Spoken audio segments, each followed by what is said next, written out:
اعوذ باللہ من الشیطان الرجیم بسم اللہ الرحمن الرحیم الم تر کیف فعل ربک باصحاب الفیل الم یجعل کیدہم فی تضلیل وارسل علیہم طیرا ابابیل ترمیہم بحجارۃ من سجیل فجعلہم کعصف مأکول۔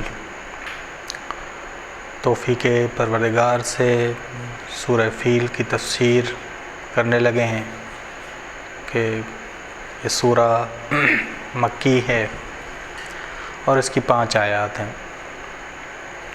فقہی لحاظ سے سورہ قریش اور سورہ فیل ایک منزلت پر ہیں۔ یہ ہم نے کل کہا تھا کہ نماز واجب کی ایک رکعت میں ان میں سے کسی ایک پر اکتفا نہیں ہو سکتا۔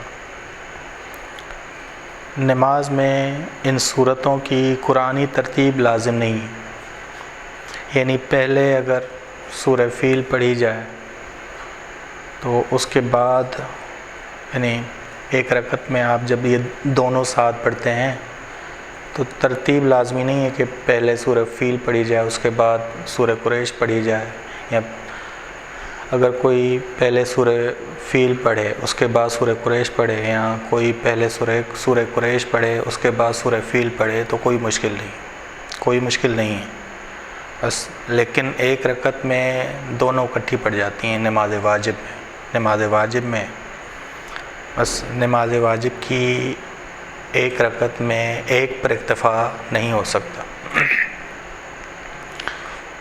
اصل قصہ یہاں سے شروع ہوا کہ جب نجاشی حبشہ پر حاکم ہوا، یمن حبشہ کے تحت آتا تھا۔ یمن کا دارالحکومت نجاشی نے صنعا قرار دیا اور یمن کا امیر بھی بنایا، اس نے امیر بھی قرار دیا۔ اس نجاشی اس فکر میں پڑا کہ کعبے کے مقابلے میں ایک عالی شان کلیسا بنایا جائے، لوگ کعبے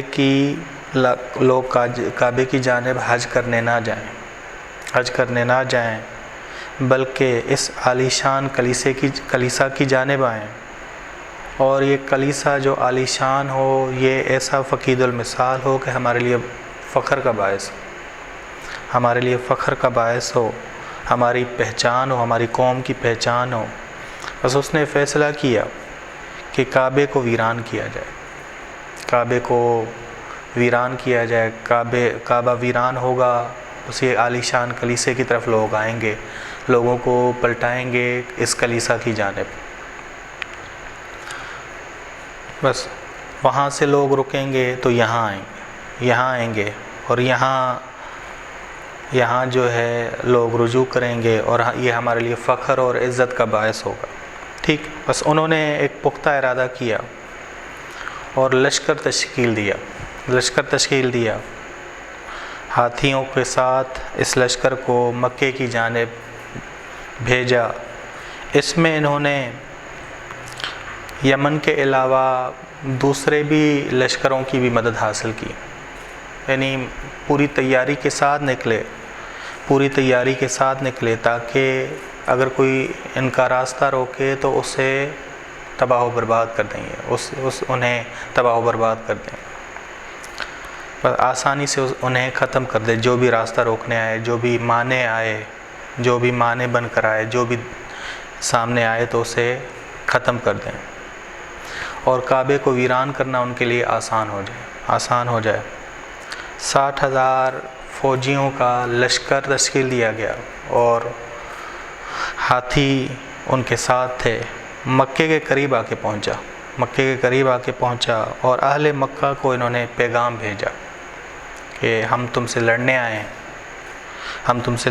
ہیں، بس تیار رہو۔ مکے والوں نے کہا کہ ہمارے پاس لڑنے کی کوئی قوت اور طاقت نہیں۔ انہوں نے کہا کہ اپنے سردار کو بھیجو۔ اس وقت کے سردار جناب عبد المطلب آئے۔ جناب عبد المطلب نے کہا کہ میں سردار ہوں اونٹوں کا، میں بڑا ہوں اونٹوں کا، تم جس گھر کو ویران کرنا چاہتے ہو، اس کا ایک رب ہے، اس کا پروردگار ہے، اس کا مالک ہے، وہ اس کی حفاظت کرے گا، وہ اس کی حفاظت کرے گا۔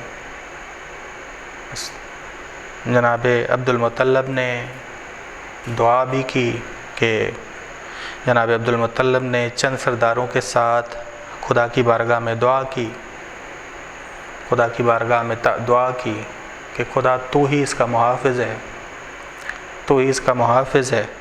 بس سارے مکے والے خوف کی وجہ سے ڈر کے پہاڑوں کی انہوں نے مدد لی، بھاگے، فرار کر لی، ٹھیک پہاڑوں میں انہوں نے پناہ لی۔ دوسرے دن صبح کے وقت ابرہہ کا لشکر اٹھا تاکہ حملہ کیا جائے۔ بس مکے والے پہلے سے فرار کر کے چلے گئے تھے، پہاڑوں کی پناہ لے لی۔ خداوند عالم نے چند گروہوں کو دستوں کی شکل میں، گروہوں کی شکل میں، چھوٹے سے پرندے تھے یہ، چند گروہوں کی صورت میں پرندے، چھوٹے سے پرندے،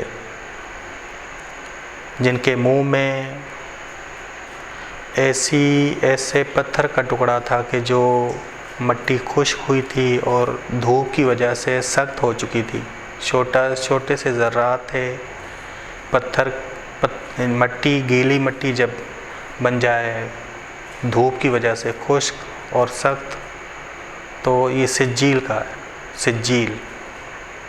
بس وہ پتھر کا ٹکڑا نہیں تھا بلکہ گیلی مٹی جو سخت ہو جائے، بس یہ مٹی کے گارے سے جو دھوپ کی وجہ سے پک جائے، وہ پتھر تھا جو ان پرندوں نے، چھوٹے پرندوں نے اٹھایا ہوا تھا، دستوں کی شکل میں تھے۔ یہ پرندے سمندر سے گروہوں کی اور دستوں کی صورت میں اپنے منہ میں سجیل لے کر آئے اور پورے یمنی لشکر کا خاتمہ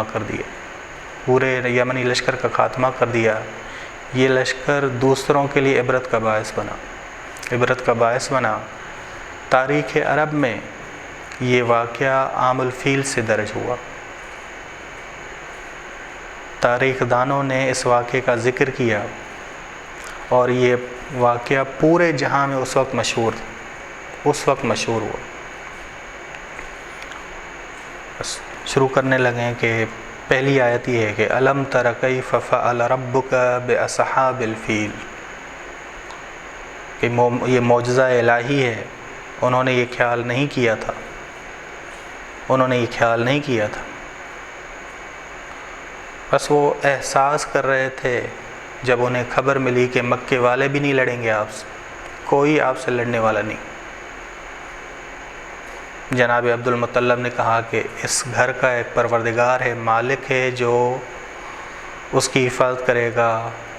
تو انہوں نے کوئی احساس تک نہیں کیا، کہا کہ کوئی نہیں جو ہم سے لڑے، کوئی مانے نہیں، ہمارا کوئی مانے نہیں، کوئی لڑنے نہیں آ رہا، بس آسان ہے، کعبے کو ویران کرنا آسان ہے۔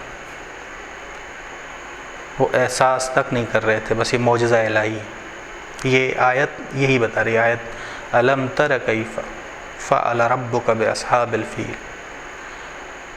یہ معجزہ الہی ہے کہ تم نے دیکھا کیسا انجام کیا تیرے رب نے اصحاب فیل کے ساتھ، اس 60,000 لشکر کے ساتھ جو یمن سے چلا، ہاتھیوں کے ساتھ آئے، کہ انہوں نے کعبے کو ویران کرنا تھا۔ خداوند عالم نے وہاں سے انہیں عذاب نازل کیا جہاں سے امن محسوس کر رہے تھے۔ انہیں خطرہ تھا کہ لوگ لڑنے آئیں گے، تو اس وجہ سے یمن سے باہر کا لشکر بھی انہوں نے لیا۔ جب انہیں پتہ چلا کہ کوئی لڑنے نہیں آیا تو اور زیادہ متکبر ہو گئے، اور زیادہ مغرور ہو گئے کہ ہم سے تو کوئی لڑنے نہیں آ رہا۔ خداوند عالم نے بس ان کی طرف عذاب بھیجا، ان چھوٹے پرندوں کے منہ میں سجیل، کہ وہ سجیل لے کر آئے۔ قرآن کریم کہتا ہے کہ قوم نوح نے سوچا تک نہیں تھا کہ پانی کہاں سے نکلے گا، تندور سے نکلے گا، تندور سے آگ جلتی، انہوں نے سوچا تک نہیں تھا کہ تندور سے پانی نکلے گا اور انہیں غرق کر دے گا، یہ انہیں احساس تک نہیں تھا۔ بس انہیں خوف نہیں تھا، بس خداوند عالم نے امن کی جگہ سے ان پہ عذاب نازل کیا جہاں سے وہ امن محسوس کر رہے تھے۔ اسی طرح یہاں بھی الم تر کیف فعل ربک باصحاب الفیل الم یجعل کیدہم فی تضلیل، کیا اس نے ان کے برے ارادے کو بے مقصد نہیں کر دیا، بے اثر نہیں کر دیا؟ فی تضلیل، بس قید الم یجعل کیدہم، کیدہم یعنی برا نقشہ، بری چال، برا ارادہ، فی تضلیل گم کر دیا ان کے برے نقشے کو خدا نے، ان پہ عذاب نازل کر کے ان کے بری چال کو گم کر دیا، برے نقشے کو گم کر دیا خدا نے فی تضلیل، الم یجعل کیدہم فی تضلیل وارسل علیہم طیرا ابابیل، اور اس نے بھیجا، خداوند عالم نے بھیجا ان پر طیر، چھوٹے سے پرندے، دستے دستے بنا کر ان پہ بھیجے کہ وہ مٹی کے گارے سے خشک ہونے والا پتھر، مٹی کے گارے سے خشک ہونے والا مٹی کا پتھر، اور ان پر برسایا، اور یہ خدا کا معجزہ ہوا اور انہیں تباہ و برباد کر گیا کہ انہوں نے سوچا تک نہیں تھا کہ مٹی کا خشک پتھر ہم پہ گرے گا اور ہم تباہ و برباد ہو جائیں گے، تباہ و برباد ہو جائیں گے۔ وَأَرْسَلَ عَلَيْهِمْ طَيْرًا أَبَابِيلَ، اس نے بھیجا ان پر طیرن، چھوٹے سے پرندے دستوں کی صورت میں کہ یہ آئے ان پر اور ان کو تباہ کر گئے، ترمیہم بحجارۃ من سجیل، جو ان پر گیلی مٹی کے سخت، جو گیلی مٹی تھی دھوپ کی وجہ سے جو سخت ہوئی تھی، اس کے پتھر ان پہ برسا رہے تھے۔ بس مٹی سے تیار شدہ پتھر سے ہلاک ہونے کے بارے میں انہوں نے سوچا تک نہیں تھا۔ بس اگر کوئی انہیں پہلے ڈراتا کہ تم مٹی کے چھوٹے سے پتھر تم پہ گریں گے اور تم ہلاک ہو جاؤ گے، تباہ و برباد ہو جاؤ گے، تو یہ اس کا مذاق اڑاتے، یہ اس کا مذاق اڑاتے اور متکبر ہو جاتے اور مغرور ہو جاتے۔ ٹھیک، فَجَعَلَهُمْ كَأَصْفٍ مَأْكُولٍ، فَجَعَلَهُمْ كَأَصْفٍ، تو اس نے ان کو بوسیدہ ذرات کی مانند کر دیا، اس مٹی کے پتھر نے کہ جو گیلی مٹی سے خشک ہوئی تھی، اس پتھر نے بوسیدہ کر دیا، ذرہ کر دیا، پراکندہ کر دیا، بوسیدہ ذرات کر دیا۔ بس یہ سورہ الم تر کیف فعل ربک جو اسلام